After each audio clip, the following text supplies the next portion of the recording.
Hey everyone, it's Dr. Ramani. I'm wondering if this is something you've encountered. You're the one who's being abused, yet you're the one who thinks you're the bad person. I hear this over and over again every day. Dr. Ramani, I feel guilty from every survivor of a narcissistic relationship. And this is uniquely pronounced in folks who are considering divorce or ending a long-term committed relationship, especially with a person with whom they have children, especially any age, but especially when the children are younger. It absolutely makes sense, the guilt that would come from the idea that you're upending a child's life and changing the structures and rhythms and possibly the home that they've become accustomed to. That idea of I am guilty. When you say that, we feel guilty when you do a bad thing, right? So you feel like you're doing a bad thing. I am doing a bad thing. I had talked with someone who's mulling this over. This person had a really young child. The child was used to the rhythms of two parents. And the things this person kept saying is, I feel so guilty, I feel so guilty. I feel so guilty about this decision about potentially wanting to leave. They hadn't done it yet. They were still mulling it over. Their child struggled, with all the stuff that little kids struggle with, separations and all that stuff. And so they didn't want to rock the child's world more by creating more of that, right? So they wanted to wait and wait. I get it. It happens all the time in these relationships that people will opt to wait, maybe for a child to hit a particular transition, start school, graduate from school, turn 18. I fully understand all of that.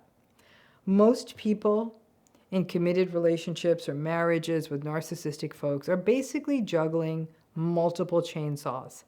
The abuse of the relationship, the fallout of that abuse, and then trying to be a decent parent to children who, especially when they are young, may still be a big fan of the narcissistic parent.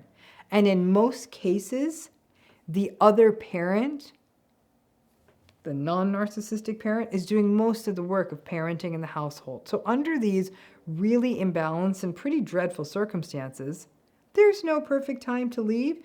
No matter when you end the relationship with a narcissistic person and you have children together, whether they are very, very young, whether they're already in school, whether they're adolescents, early adulthood, later adulthood, it's always a mess.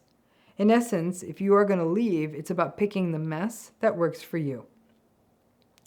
But let's go back to that guilt, right?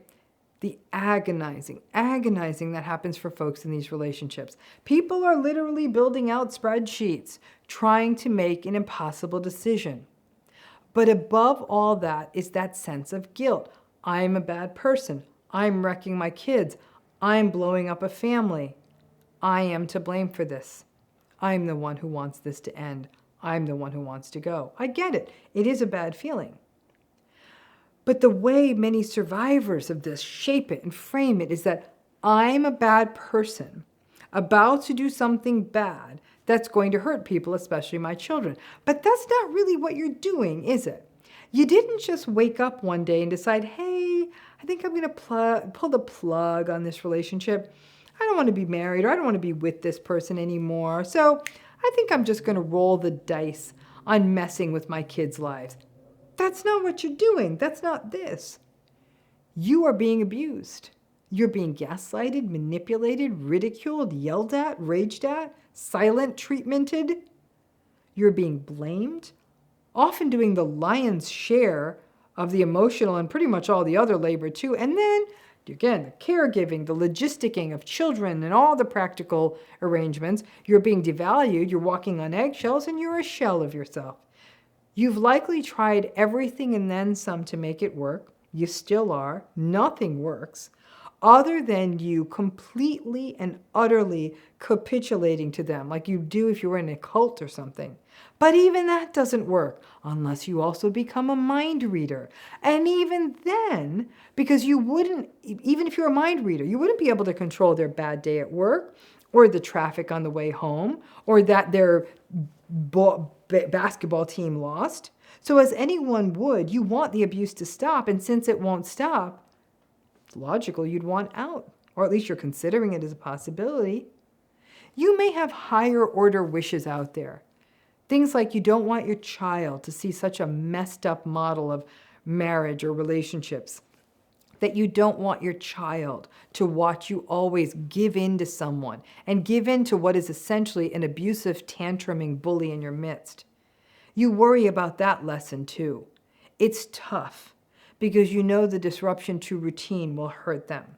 The other stuff, like seeing such a messed up relationship, those effects may not show themselves until way down the road. Most people who grew up in families where there was a narcissistic parent will say watching such a messed up marriage or relationship messed up their conception of what long-term adult relationships look like.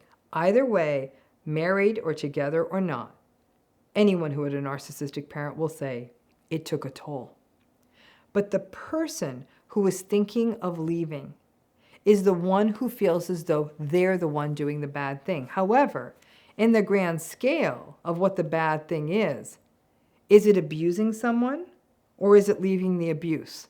What's the bad thing? You aren't just leaving for the hell of it. You are trying to make a painful decision because you are being harmed. And many people trying to make the decision to leave keep forgetting that part. And forgetting that part is a problem because it means you're not able to fully and realistically see this situation. Because you got some options here, right? Option one is that you stay. Your children endure no change to their schedules and lives and home and all that. I understand that. At some level, it would be easier. But that's not all that you're signing up for. Yeah, your kids are getting to keep their routine. What you're signing up for when you decide to stay is also that you're going to have to keep being in the presence of the narcissistic behavior. And if you are, it means you have to be realistic about it, what it means, what it's going to do to you, and how it's really going to affect your child to see this happening every day. Now, is there a version you stay because it would be easier for your kids? Yep. But that means radical acceptance up to the sky. It means seeing it clearly every single day. It means either you yellow and gray rock through decades and remind yourself about 100 times a day to not blame yourself and not fall for the gaslighting. This is, in essence, a human obstacle course. You're like, okay, don't trip on the gaslight. Don't take the bait. Don't defend. Oops, water trap. Don't explain. Oof, I got to get over this wall and disengage. Every single damn day is an obstacle course in these relationships. And to do this under conditions of facing chronic contempt or betrayal or dismissiveness and devaluing, it's like having to do that obstacle course in the rain or in 100-degree heat every single day. You are choosing the path of harm and guilt you can live with ultimately. That's it. Either the guilt over upending a child's routine or of staying in something that is taking years off of your life, of keeping two parents around a child every day, but also showing that child a rather unhealthy model of a relationship. These don't feel like choices. But as you weigh out the guilt, remember that you aren't making this decision in a vacuum. You aren't just making a selfish decision to go because it would be better for me. You're also engaged in a response to being harmed. It doesn't make sense that a person being harmed should feel guilty, right? But blaming victims is a way of life in our culture, so we can understand why people feel this way, feel this stuck, feel this guilty in narcissistic relationships. And folks, when I say child, I don't just mean little child. I mean grown adult children who may also not want or like having to split holidays or having their apple cart tumbled or their lives inconvenienced or their inheritances diminished.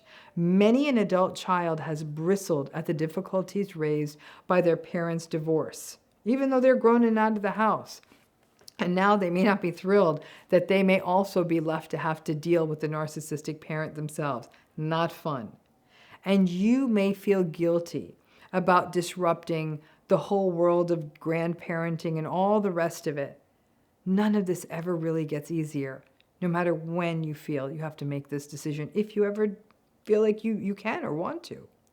But when you feel guilty, take a long look at that. You are responding to an unhealthy situation caused by another person's bad behavior. It's not what you signed up for. but it's what you have. And I actually can't sit here and tell you that one of these paths is better.